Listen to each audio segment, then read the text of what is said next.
Muito boa tarde, chamo-me Wander Lisboa e vou fazer aqui o controlo de aprendizagem da unidade 1 de Economia A. Depois faço o resto no YouTube. Primeiro, dar uma noção de fenômeno social. Os fenômenos sociais, eles resultam da nossa vida em sociedade. Por exemplo, o casamento, a parentalidade. São exemplos de fenômenos sociais. Okay? 2. Indicar o objeto de estudo das ciências sociais. O objeto de estudo das ciências sociais é a realidade social. Ponto. 3. Explicar de que forma as ciências sociais estudam os fenômenos sociais. As ciências sociais estudam os fenômenos sociais a partir do ponto de vista próprio. A economia vai estudar a realidade social a partir do ponto de vista do problema econômico, a história do ponto de vista histórico, a geografia do ponto de vista geográfico. Então, eles vão estudar a realidade social a partir de um ponto de vista próprio. Justificar a interdisciplinaridade como atitude metodológica no estudo das realidades sociais.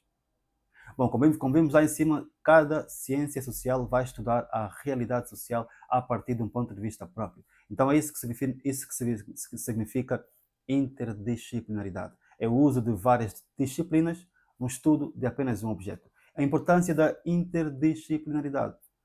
Ela permite-nos ter a imagem do todo, ok? Se utilizarmos apenas a economia como sendo o nosso único ângulo, nosso único ponto de vista, então meio que teríamos uma visão parcial da realidade.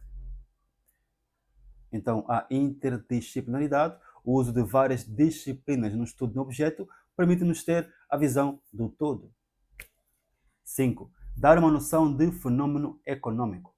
Os fenômenos econômicos são uma abstração dos fenômenos sociais. Meio que vamos separar uma parte do todo. Vimos lá em cima, por exemplo, na pergunta 1, que exemplos de fenômenos sociais são a parentalidade, os casamentos, a educação, por exemplo. Mas também temos outros. O consumo. O consumo é um fenômeno social, ok?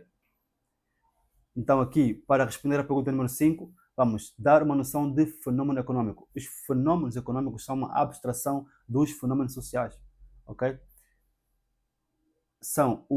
É a dimensão econômica da realidade social, na prática. Justificar que a economia é uma ciência social. A economia é uma ciência social porque estuda a realidade social. Ponto final. 7. Ou sétima, dar ou definir o problema econômico. O problema econômico consiste em recursos escassos face a necessidades ilimitadas. Oitava pergunta. Delimitar o objeto de estudo da economia. O objeto de estudo da economia são os fenômenos econômicos. Como falamos lá em cima, a economia vai separar dos fenômenos sociais os fenômenos econômicos. A necessidade de produzir, a necessidade de consumir, ok? A necessidade de acumular o património, por exemplo, ok? Esses são fenômenos econômicos. 9. Justificar a racionalidade econômica face à escassez de recursos. Ok. Pergunta número 7. Sabemos que o problema econômico consiste em recursos escassos face a necessidades ilimitadas. A pergunta número 9, vamos então justificar o que é que significa então isto de racionalidade econômica. Como os nossos recursos são escassos e as nossas necessidades são ilimitadas, temos que fazer uma gestão eficiente dos nossos recursos de modo a maximizá-los, de modo a tirarmos o melhor partido dele. Então, esta gestão eficiente dos nossos recursos define-se por racionalidade econômica. Ok, pergunta número 10, ou décima pergunta. Dar uma noção de custo de oportunidade. Essa também é boa. Então, o custo de oportunidade consiste na alternativa que temos de sacrificar para obter o nosso benefício. Vamos tentar entender isso aqui a partir da sétima pergunta. A sétima pergunta define, então, o problema econômico, ou seja, recursos escassos face a necessidades ilimitadas. Depois apresenta-nos o conceito de racionalidade econômica, que diz que se temos recursos escassos face a necessidades ilimitadas, temos então que fazer uma gestão eficiente dos nossos recursos de modo a maximizá-los, certo? Na prática, significa então responder a duas perguntas. Primeiro, quais são as necessidades a satisfazer. Segundo, quais são as necessidades a sacrificar. E as necessidades satisfeitas são nosso benefício. E as necessidades sacrificadas são nosso custo de oportunidade. Então, o custo de oportunidade consiste na alternativa que temos de sacrificar para obter o nosso benefício. Okay? Isso parece-me ser bem lógico até aqui. Definir agente econômico. Um agente econômico é uma entidade autônoma capaz de influenciar a economia com as suas decisões. Okay? Se ainda não permite ver exatamente o que é um agente econômico, apenas memorizem o conceito ou a definição. Porque a pergunta número 12 vai agora explicar melhor a coisa. Então, número 12, distinguir os agentes econômicos tendo em conta a sua função principal. Então, o que é que nós temos de agentes econômicos? Temos as famílias, temos as empresas não financeiras, temos as instituições financeiras, temos o Estado e temos o resto do mundo. As principais funções dos agentes econômicos. Famílias, principal função, o consumo. As empresas não financeiras, principal função, produzir bens e serviços financeiros. Empresas não financeiras são restaurantes, cafés, you name it. Ok? As instituições financeiras, a principal função é produzir bens e serviços financeiros. Por exemplo, um depósito a prazo. Ok? Se se conhece ou não, os bancos oferecem depósito a prazo, onde as famílias podem colocar o seu património durante um período de tempo e obter uma remuneração sobre esse património.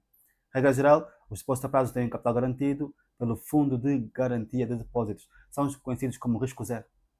Ok? Então, as instituições financeiras, a principal função é produzir bens e serviços financeiros, como o depósito a prazo, que existe nos bancos, por exemplo. Ok? Quarto, é o Estado. O próximo agente econômico é o Estado. E o Estado tem como função principal satisfazer as necessidades do coletivo e redistribuir o rendimento.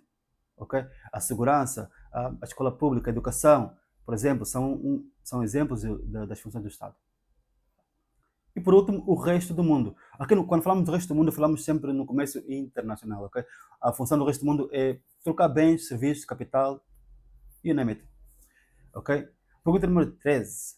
Caracterizar as principais atividades econômicas. Okay? Os pilares da economia aqui.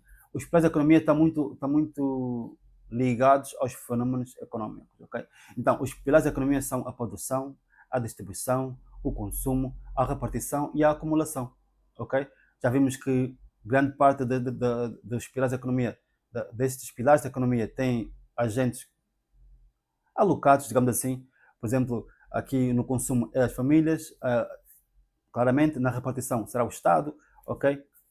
Então, esses são as principais atividades econômicas. Já falamos para caracterizar, assim, a principal, ou seja, a produção é a produção. O consumo, se calhar aqui faz sentido falarmos um pouco mais à frente sobre esses temas individualmente, mas podemos já falar sobre a distribuição, que faz aqui o elo de ligação entre o consumo e a produção. Okay? Na distribuição temos aqui a logística, que é o transporte, a armazenagem, o embalamento, okay? E também o comércio. Então é bem interessante. Mas vamos abordar esses temas aqui bem mais à frente.